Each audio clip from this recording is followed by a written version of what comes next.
Bom dia, turma. Aqui é a professora Elaine e na aula de ciências de hoje nós vamos falar sobre os artrópodes e equinodermos, tá? Esse conteúdo ele está aí no capítulo 19 do livro de vocês, a partir da página 244, ok? Como vocês sabem, a gente está vendo toda a divisão aí que o reino animalia compõe.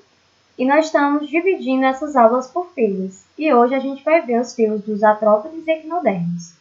Então, inicialmente, vamos falar sobre os artrópodes. É um filo de animais invertebrados que possui exoesqueleto rígido e tem vários pares de apêndice articulados, cujo vai variar essa quantidade de apêndice de acordo com a classe. Então, os artrópodes, eles são aqueles animais invertebrados que eles possuem um exoesqueleto rígido e eles vão ter vários pares de apêndice, como vocês podem ver aqui na imagem, certo? Essas estruturas são chamadas de apêndice. E esses apêndices, eles são articulados. E a quantidade desses pares vão variar de acordo com a classe que nós vamos ver daqui a pouco. Os artrópodes, eles podem viver em todos os tipos de habitats do planeta Terra.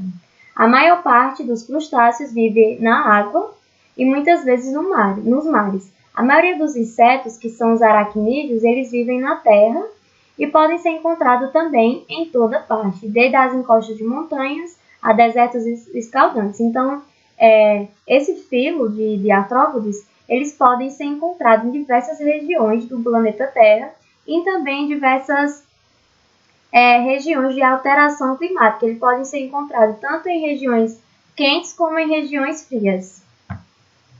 Sobre as suas características gerais, tá?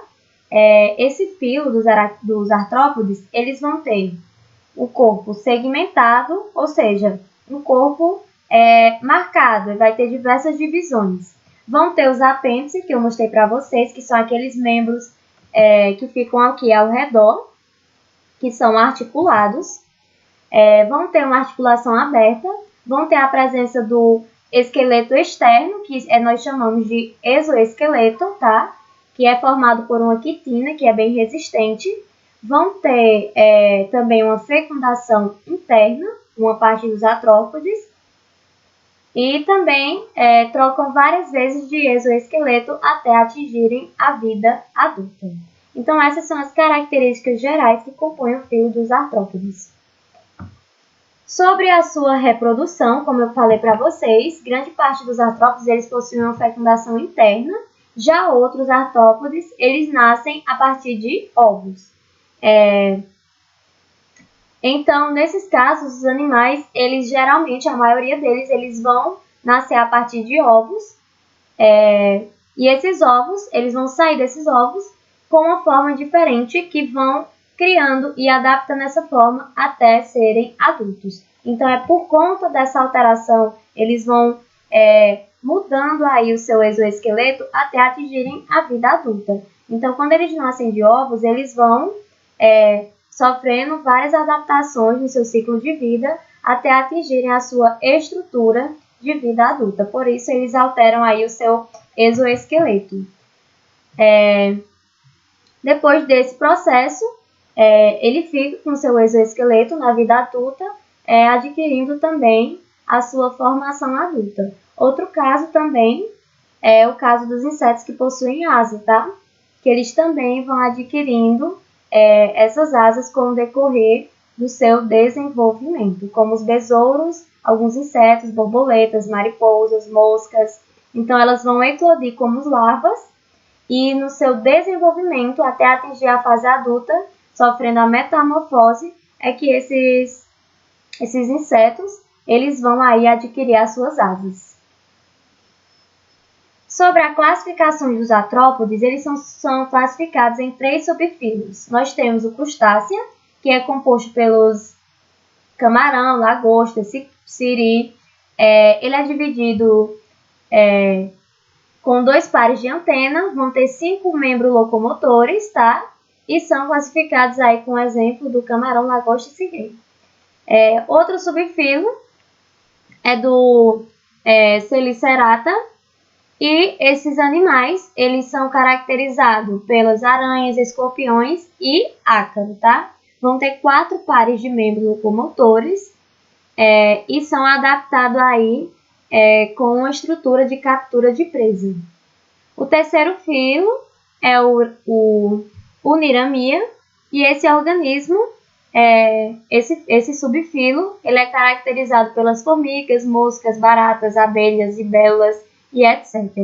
Esse grupo, ele vai possuir um par de antena e 3 pares de patas, tá? Além disso, tem a divisão dos subfilos, que são os organismos diploides e organismos quilópodes. Os organismos diploides, eles são aqueles animais, aqueles subfilos, que são caracterizados por serem animais herbívoros. Já os organismos quilópodes são aqueles animais que são carnívoros, ou seja, predadores.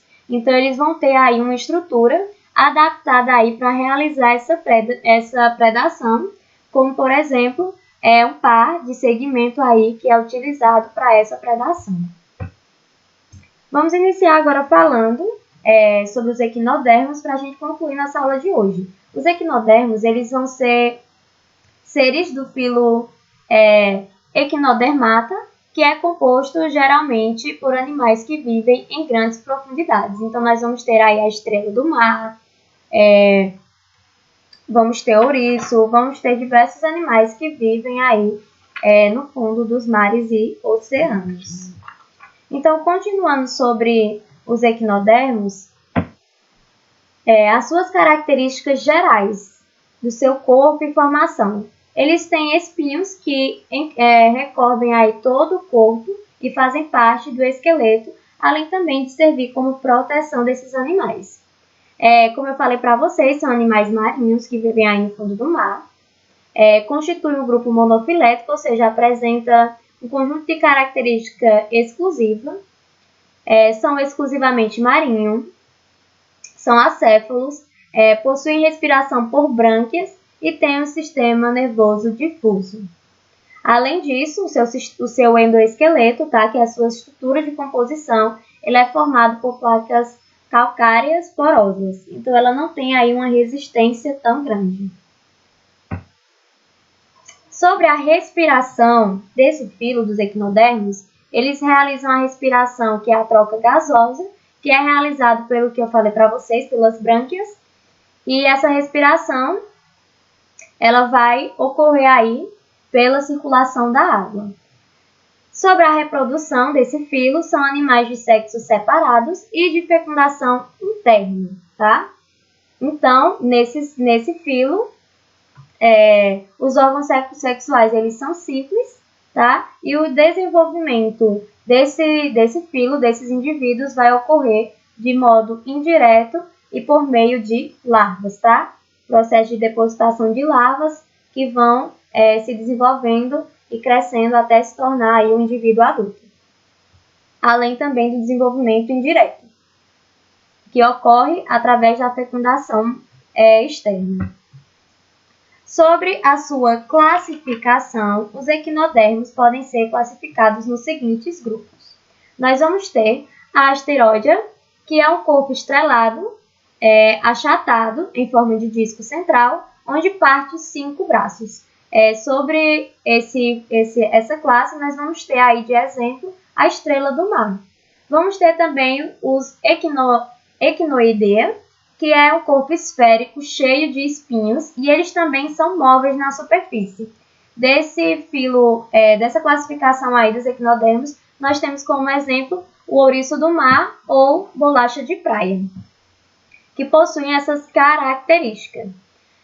Nós vamos ter o Holuterodia, que é um corpo comprido, que tem uma forma de salsicha, e ele vai ter uma boca que se situa na frente, e essa boca ela é rodeada de pequenos pés ambulatórios. E de classificação e característica desse filo, nós vamos ter o pepino do mar. Vamos ter o Crinodia, que é um filo, uma classificação do filo, que tem um corpo em forma de taça, tá? E vão ter diversos tentáculos ramificados. Desse filo, nós vamos ter como exemplo o lírio do mar. E para finalizar, nós vamos ter o Ophiurodia, que ele vai ter um corpo semelhante à estrela do mar, porém ele possui um corpo achatado e com 5 braços serpeniformes, ou seja, vão ser longos e móveis. Já a estrela, ela não vai ter aí esses pares tão longos e tão finos. Então essa é a diferença, e como característica desse filo nós temos a serpente do mar. E é isso, pessoal. Peço que façam atividade de ciências nas páginas 256, 257, 258 e 259. E por hoje é só.